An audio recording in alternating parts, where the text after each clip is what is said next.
I had a audio that I recorded of a police stop last Sunday night at midnight on my way to UDF to get milk. And I want to do a follow-up video about this to explain myself. I tell people on my website, and I tell people on the radio all the time, if you're pulled over by a police officer, you be nice, you be courteous, because your defense attorney, hopefully me, it just always works out better, okay? Now you have to understand something. I get tickets a lot because I drive too fast. But I don't cause wrecks. In this particular situation, you need to understand something. Everything's got to be in context, okay?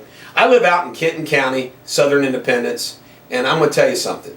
There's too many police officers. We have a county police department, and we have the Independence Police Department, and they're on top of each other, okay? You can't drive from 16 and 17 through Independence, no matter, I'm not kidding you, 3 o'clock in the morning. I'm guaranteeing you, you're either going to pass on the road or pass parked 2 cruisers, at least, within a 2-mile stretch. It is ridiculous. Okay, so picture this, okay? Sunday night, 4th of July weekend, by the way, they know my truck too. I got my logo on it. And I've never been a jackwagon to these cops. Ever. Ever. Some of my friends and clients. So I'm driving straight stretch, okay? Straight stretch by the King County Library.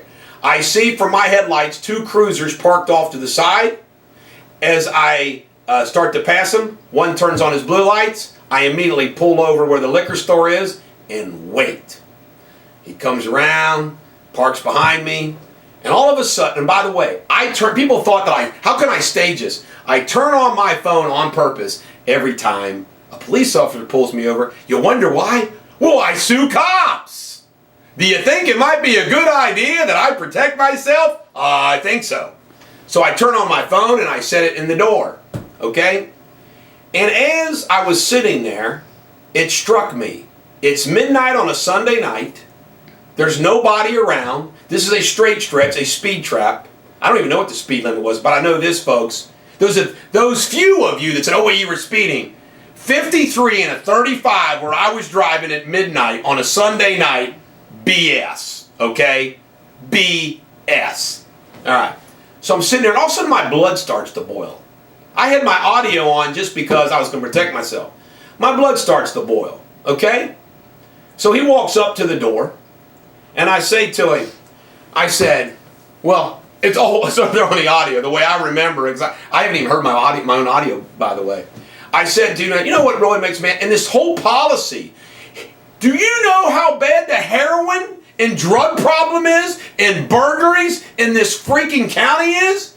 And here's 2 cruisers, not 1, 2, sitting there talking, shooting radar, wasting our tax dollars to pull me over to give me a ticket. And they said, well, I'm just going to give you a warning. Then why freaking even bother to pull me over? Go solve some crimes. But it's worse than that, folks. I see it every day. I might get emotional just talking about it because I know these kids. I love kids. My kids are young, they're in their 20s. All their friends will tell you. All their friends will tell you. They love coming over to our house. I'm a great dad. I'm great with their kids and their friends. I loved having them over. I hate when they're not over. I love going to all my kids' sporting events. And I know out here in Independence in Kenton County, you know, you're talking about middle-class families, even lower middle-class families. And when I see these kids pulled over all the time by these cops, and I'm sitting there thinking to myself, $200 to that kid. Is his parents going to ground him? Is his parents going to take the car away? Can the parents afford a ticket? Can he afford a ticket? Now, folks, I'm not talking about the kid that's driving 80 miles an hour through a school zone. I'm not talking about bad stuff, okay? It's not what I'm talking about. But revenue enhancement just doesn't go on like WLW knows on I-71 and 275. By the way, I want to commend WLW for fighting revenue enhancement because the big one has the power when people can call in and say, hey, you know, there's cruisers over. I used to do it. I used to love doing that when I was on that station. I'm going to tell you something. What about blue-collar workers? What about working moms and they get pulled over, yeah, you're going 53 over 35, and all that stuff. So when I yell at and by the way, I didn't know his name was Officer Gilpin. When I was yelling at Officer Gilpin, I wasn't mad at him. I was mad at the policy and the department that allowed that situation to exist.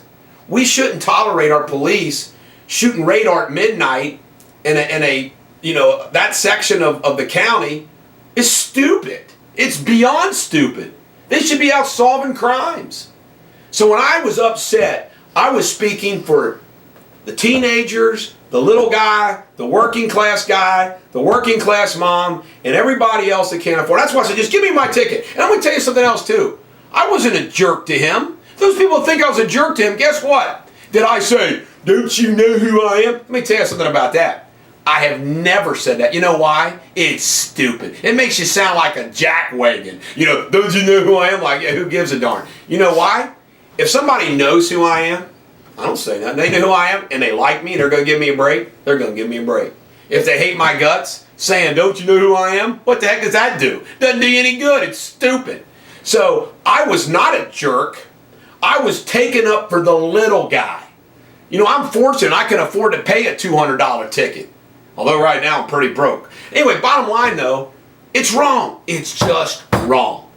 So that's what I did. I just wanted to give that explanation. And anybody who lives in Southern Kent County and Independence, you know exactly what I'm talking about. Thank you.